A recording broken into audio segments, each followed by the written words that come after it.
آج سے الحمدللہ ثم الحمدللہ جامعۃ الحسنات للبنات کے زیر اہتمام دوسرا آن لائن کورس ایمان باللہ کی تفہیم عقیدہ واسطیہ کی روشنی میں اس کا آغاز ہو رہا ہے۔ الحمدللہ یہ ہمارے پہلے کورس کی طرح یعنی جو ہمارا کورس چل رہا ہے اما پارہ کی تفسیر، اسی طرح یہ بھی لائیو چلا کرے گا۔ آج اس کی پہلی کلاس ہے۔ ہمارا جو نصاب ہوگا عقیدہ واسطیہ جو کتاب ہے شیخ الاسلام امام ابن تیمیہ رحمۃ اللہ علیہ کی، اس کی جو پہلی فصل ہے ایمان باللہ، وہ ہمارا نصاب ہوگا۔ یعنی ہم اسے لفظ با لفظ اس کی لفظی اور معنوی تحلیل کریں گے، اس کی عبارت کو سمجھیں گے اور مختصر میں ساتھ اس کی وضاحت کروں گا۔ سب سے پہلے امام ابن تیمیہ رحمۃ اللہ علیہ، ان کا مختصر جو ہے تعارف وہ میں آپ کے سامنے رکھتا ہوں۔ امام ابن تیمیہ رحمۃ اللہ علیہ کا مختصر تعارف، ان کا مکمل نام یعنی احمد بن عبد الحلیم بن عبد السلام بن عبداللہ بن خضر بن محمد بن خضر بن علی بن عبداللہ بن تیمیہ الحرانی، یہ ان کا مکمل نام ہے۔ حران شام کا ایک علاقہ ہے، اس کی طرف نسبت کر کے انہیں الحرانی کہا جاتا ہے۔ ان کا یہ لقب نہیں ہے بلکہ اس علاقے کی طرف یہ نسبت کی جاتی ہے۔ ان کا لقب تقی الدین یہ ان کا لقب ہے، اور شیخ الاسلام یہ بھی انہیں کہا جاتا ہے، یہ بھی ان کا لقب ہے، اور ان کی کنیت ابو العباس ہے۔ اور پیر کے دن سوموار کے دن 10 ربیع الاول کو ان کی 661 ہجری میں پیدائش ہوئی۔ شام کے علاقے حران میں ان کی پیدائش ہوئی 661 ہجری میں۔ شیخ الاسلام امام ابن تیمیہ رحمۃ اللہ علیہ وہ شخصیت ہیں جنہوں نے بے شمار کتابیں لکھی، بے شمار ان کی کتابیں ہیں۔ میں صرف ایک قول جو امام ذہبی رحمۃ اللہ علیہ کا ہے، ایک قول وہ میں آپ کے سامنے رکھتا ہوں شیخ الاسلام امام ابن تیمیہ رحمۃ اللہ علیہ کی تصانیف کے حوالے سے۔ وہ فرماتے ہیں کہ جمعت مصنفات شیخ الاسلام تقی الدین ابی العباس احمد ابن تیمیہ، کہ میں نے شیخ الاسلام امام ابن تیمیہ رحمۃ اللہ علیہ کی جو مصنفات ہیں یعنی جو انہوں نے کتابیں تصانیف کی ہیں، وہ فرماتے ہیں کہ میں نے انہیں جمع کیا فوجدتها 1000 مصنف، وہ فرماتے ہیں کہ میں نے 1000 کے قریب ان کی مصنفات کو پایا۔ 1000 کے قریب شیخ الاسلام امام ابن تیمیہ رحمۃ اللہ علیہ نے کتابیں لکھی۔ اور آگے فرماتے ہیں کہ رأیت لہ ایضا مصنفات اخرى، فرماتے ہیں اس کے بعد بھی میں نے مزید ان کی تصنیفات دیکھیں۔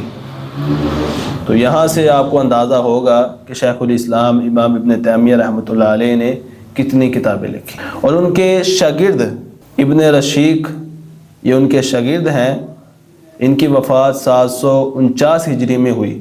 انہوں نے ایک کتاب لکھی جس کا نام ہی اسماء و مؤلفات شیخ الاسلام ابن تیمیہ تھا، کہ جو شیخ الاسلام ابن تیمیہ رحمۃ اللہ علیہ کی کتابیں ہیں ان کے نام کیا ہیں، ان کے ناموں پر ان کے شاگرد نے ایک مکمل کتاب لکھ دی۔ تو اس سے آپ کو اندازہ ہوگا کہ شیخ الاسلام امام ابن تیمیہ رحمۃ اللہ علیہ کتنی بڑی شخصیت ہے۔ اور ابن تیمیہ رحمۃ اللہ علیہ نہایت ہی عمدہ تصنیف کرنے والے تھے، بہترین اسلوب تحریر تھا ان کا، منظم ترتیب ہوتی ہے ان کی کتاب کی، خوبصورت تقسیم اور واضح بیان میں شیخ الاسلام امام ابن تیمیہ رحمۃ اللہ علیہ کو نہایت ہی مہارت تھی۔ تو یہ ان کا مختصر تعارف جو میں نے علمی تعارف ان کا آپ کے سامنے رکھا ہے۔ اب آ جاتے ہیں ہم ان کی کتاب کی طرف، عقیدۃ الواسطیہ۔ یہ عقیدہ واسطیہ جو ان کی کتاب ہے، یہ اس کا نام الواسطیہ یہ کیوں ہے؟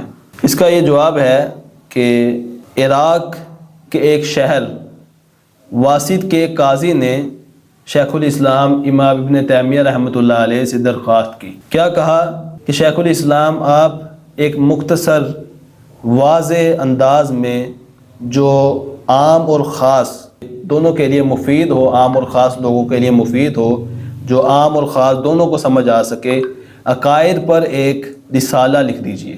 مقصد کیا تھا؟ مقصد یہ تھا کہ جو اہل سنہ کا صحیح عقیدہ ہے وہ واضح ہو جائے، اور اللہ تعالیٰ، انبیاء، آخرت وغیرہ کے بارے میں جو کتاب و سنت کے مطابق جو عقیدہ ہے وہ واضح ہو جائے، اور بدعات جو پھیلی ہوئی تھی اس زمانے میں وہ رد ہو جائیں۔ تو انہوں نے درخواست کی کہ آپ ہمیں ایک رسالہ لکھ دیجئے۔ واسط کا ایک قاضی تھا، تو شیخ الاسلام امام ابن تیمیہ رحمۃ اللہ علیہ نے یہ مختصر وقت میں یہ کتاب مکمل لکھ دی، عقیدۃ الواسطیہ کے نام سے۔ تو اس لیے اسے واسطیہ کہا جاتا ہے کہ واسط کے ایک قاضی نے درخواست کی تھی۔ آگے ہم اس کی عبارت کی طرف آ جاتے ہیں کہ شیخ الاسلام امام ابن تیمیہ رحمۃ اللہ علیہ اپنی کتاب کو شروع کرتے ہیں اللہ کی تعریف سے، الحمدللہ الذی ارسل رسولہ بالہدی ودین الحق لیظہرہ علی الدین کلہ وکفی باللہ شہیدا۔ آج کے لیکچر میں میں نے شیخ الاسلام امام ابن تیمیہ رحمۃ اللہ علیہ کا مختصر تعارف تو آپ کے سامنے رکھ دیا ہے، اور جو اس کتاب میں ہی شیخ الاسلام امام ابن تیمیہ رحمۃ اللہ علیہ نے پہلے ایمان کی جو 6 کڑیاں بیان کی، 6 ارکان بیان کیے، ان کی مختصر وضاحت میں آپ کے سامنے رکھوں گا۔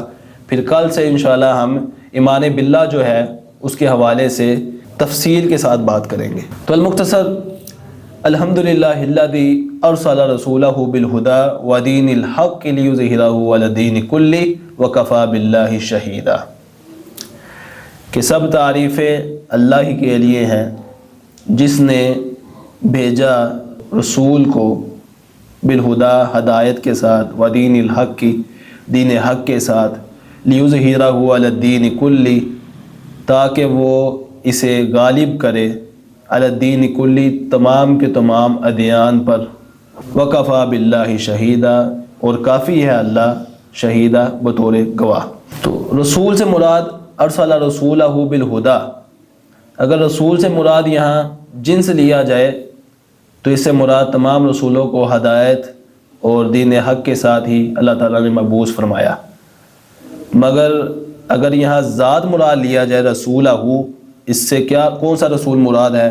تو اس سے مراد محمد رسول اللہ صلی اللہ علیہ وآلہ وسلم ہے، وہ ذات جن کی تشریف آوری سے تمام رسولوں کا سلسلہ، تمام نبیوں کا سلسلہ ختم ہو جاتا ہے، آپ خاتم النبیین ہیں۔ تو اگر اس سے ذات مراد لیا جائے تو اس سے مراد رسول اللہ صلی اللہ علیہ وآلہ وسلم ہے، کہ آپ کو دین حق اور ہدایت کے ساتھ اللہ تعالیٰ نے بھیجا، یعنی تمام رسولوں کو بھی بھیجا۔ اگر اس سے ذات مراد لیا جائے تو کون سا اس سے رسول مراد ہے؟ تو اس سے مراد محمد رسول اللہ صلی اللہ علیہ وآلہ وسلم ہے۔ الہدا اور دین حق، اس سے کیا مراد ہے؟ الہدا، اس سے مراد کہ علم نافع، ہدایت سے مراد علم نافع ہے، ہدایت علم نافع کا نام ہے، اور علم نافع 2 چیزوں کا نام ہے، ایک تو وہ جو کتاب و سنت سے ماخوذ ہو، اور دوسری بات اس پر بندے کا عمل بھی ہو، وہ علم نافع ہے جو کتاب و سنت سے ماخوذ ہو، اور دوسری بات اس حوالے سے علم نافع کے حوالے سے کہ بندے کا اس کے مطابق عمل بھی ہو، وہ علم نافع ہے۔ دین الحق، دین حق سے کیا مراد ہے؟ اس سے مراد عمل صالح ہے، نیک اعمال ہے، عمل صالح اس سے مراد ہے، اور دین حق سے مراد اسلام ہے، ان الدین عند اللہ الاسلام، کہ بے شک اللہ کے نزدیک جو دین ہے وہ اسلام ہے، تو یہ دین حق سے مراد ہے۔ لیظہرہ علی الدین کلہ، تاکہ وہ غالب کرے، غلبہ عطا کرے، علی الدین کلہ، تمام کے تمام ادیان پر۔ تو یہاں سے معلوم ہوتا ہے کہ اللہ تعالیٰ دین جو ہے، دین اسلام جو ہے، اسے بلندی عطا کرے گا، اسے بلند کرے گا، لیظہرہ، تاکہ اسے غالب کرے، تاکہ اسے بلند کرے۔ یظہرہ کا معنی ہے علو، بلند کرنا، غالب کرنا، یعنی تمام ادیان پر اسے غالب کر دے۔ اس کا مطلب یہ ہوا کہ جن لوگوں کا کوئی دین نہیں ہے ان پر حق تعالی دین حق کو بطریق اولا غالب عطا فرمائے گا، یعنی جو بے دین ہیں، جو اپنے آپ کو کسی دین پر نہیں کہتے، ملحد جو ہے، اللہ تعالیٰ ان پر تو یہ دین غالب کرے گا ہی، لیکن جو باقی ادیان ہیں، تو اللہ تعالیٰ ان پر بھی جو دین غالب کرے گا وہ اسلام ہے. ان الدین عند اللہ الاسلام. اللہ تعالیٰ اسلام کو تمام ادیان پر غالب کر کے رہے گا.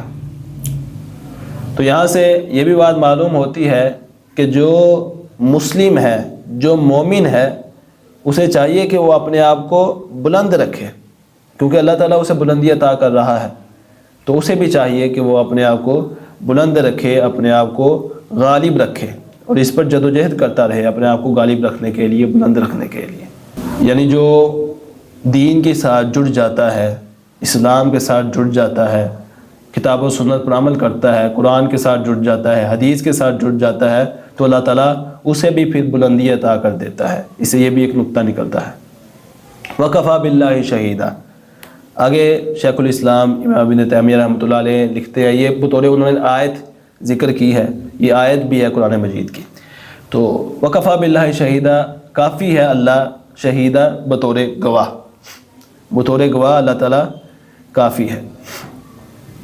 آگے فرمایا شیخ الاسلام امام ابن تیمیہ رحمۃ اللہ علیہ لکھتے ہیں، وَأَشْهَدُ أَن لَّا إِلَٰهَ إِلَّا اللَّهُ وَحْدَهُ لَا شَرِيكَ لَهُ إِقْرَارًا بِهِ وَتَوْحِيدًا، کہ میں گواہی دیتا ہوں کہ اللہ کے علاوہ کوئی معبود نہیں، وحدہ وہ اکیلا ہے، لا شریک لہ اس کا کوئی شریک نہیں ہے، اقراراً اس کا اقرار کرتے ہوئے، بہی اس کا، وتوحیدا اور اس کی توحید کا اعتراف کرتے ہوئے، یعنی توحید کا اقرار بھی کرتے ہوئے اور اعتراف بھی کرتے ہوئے. لا الہ الا اللہ، یعنی اللہ کے علاوہ کوئی بھی معبود برحق ہے ہی نہیں. وحدہ لا شریک لہ، وحدہ وہ اکیلا ہے، تنہا ہے، یکتا ہے، اس کا کوئی شریک نہیں ہے. لا شریک لہ اس کا کوئی شریک نہیں. اقراراً بہ و توحیدا، اس کا اقرار بھی کرتے ہیں، و توحیدا اور اس کے توحید کا بھی ہم اعتراف کرتے ہیں، اس کی توحید کو بھی مانتے ہیں. واشہد ان محمدا عبدہ و رسولہ، اور میں گواہی دیتا ہوں کہ محمد صلی اللہ علیہ وآلہ وسلم اس کے بندے اور اس کے رسول ہیں. آپ صلی اللہ علیہ وآلہ وسلم کا شجرہ نسب میں مختصر بتا دیتا ہوں. محمد صلی اللہ علیہ وآلہ وسلم بن عبداللہ بن عبد المطلب قریشی ہاشمی، یہ مختصر آپ کا شجرہ نسب ہے. آپ صلی اللہ علیہ وآلہ وسلم حضرت اسماعیل بن ابراہیم علیہ السلام کی اولاد سے ہیں، اور سب لوگوں سے شریف النسب ہے، یعنی آپ صلی اللہ علیہ وسلم کا جو نسب ہے وہ سب سے زیادہ شریف ہے. اور آپ صلی اللہ علیہ وآلہ وسلم وہ ذات ہیں جن کے اگلے پچھلے سارے گناہ اللہ تعالیٰ نے معاف کیے ہوئے ہیں. اور آپ صلی اللہ علیہ وآلہ وسلم اللہ کے بندے ہیں، عبدہ اللہ کے بندے ہیں. اور عبد ہونا، اللہ کا عبد ہونا، یہ بھی ایک بہت بڑی خوبی ہے. اللہ تعالیٰ نے اپنے انبیاء کا جو وصف ذکر کیا، جو ان کی صفات ذکر کی، ان میں سے ایک وصف، ایک صفت عبد بھی تھی، عبد ہونا. یہ بھی بہت بڑی صفت ہے. اور رسول اللہ صلی اللہ علیہ وسلم خود بھی اپنے آپ کو عبد کہا کرتے تھے، شکر گزار بندے کہا کرتے تھے. ایک حدیث ہے کہ آپ صلی اللہ علیہ وآلہ وسلم رات کا لمبا قیام کیا کرتے تھے. صحابہ کرام آپ کو دیکھتے تو آپ کے دیکھتے کہ آپ کے پاؤں سوج جاتے، اتنا آپ لمبا قیام کرتے کہ آپ کے پاؤں مبارک سوج جاتے، ایڑیاں آپ کی پھٹ جاتی. تو صحابہ نے دیکھا تو ان کو ترس آیا، کہنے لگے کہ یا رسول اللہ، آپ کے تو اللہ تعالیٰ نے اگلے پچھلے سارے گناہ معاف کر دیے ہیں، آپ اتنی مشقت کیوں کرتے ہیں؟ اتنا لمبا قیام کرنے کی آپ کو کیا ضرورت ہے؟ تو کائنات کی امام کا کیا جواب تھا؟ ہم نے فرمایا کہ افلا اکون عبدا شکورا، کہ کیا میں اللہ تعالیٰ کا شکر گزار بندہ نہ بنوں؟ تو آپ صلی اللہ علیہ وآلہ وسلم خود اپنے آپ کو عبد کہہ رہے ہیں. یہ بات واضح ہے کہ رسول اللہ صلی اللہ علیہ وآلہ وسلم یہ اللہ کی ذات کے محتاج تھے اور رب نہیں تھے، بلکہ وصف عبودیت اس کے ساتھ متصف تھے. تو المختصر ارسل رسولہ بالہدى ودین الحق لیظہرہ علی الدین کلہ واشہد ان لا الہ الا اللہ وحدہ لا شریک لہ واشہد ان محمدا عبدہ ورسولہ. یہ آج اتنا ہی ہو سکا ہے، اس کی مختصر میں نے وضاحت رکھی ہے. انشاءاللہ کل سے جو ہے وہ پورے 9 بجے کوشش کریں گے کہ کلاس شروع ہو جائے. تو جو ارکان ایمان ہے وہ آج بیان نہیں ہو سکی کیونکہ ٹائم ختم ہو گیا، دوسری کلاس کا ٹائم شروع ہو گیا ہے. 9:30 بجے جو کلاس ہے اما پارا جو ہم نے شروع کیا ہوا ہے اس کی کلاس ہے. تو انشاءاللہ کل سے پورے 9 بجے کوشش کریں گے کلاس شروع ہو جائے، اور آدھا گھنٹہ جو ہے وہ کلاس ہوگی 9:30 بجے تک. اللہ سے دعا اللہ تعالیٰ ہمیں سمجھنے کی توفیق عطا فرمائے.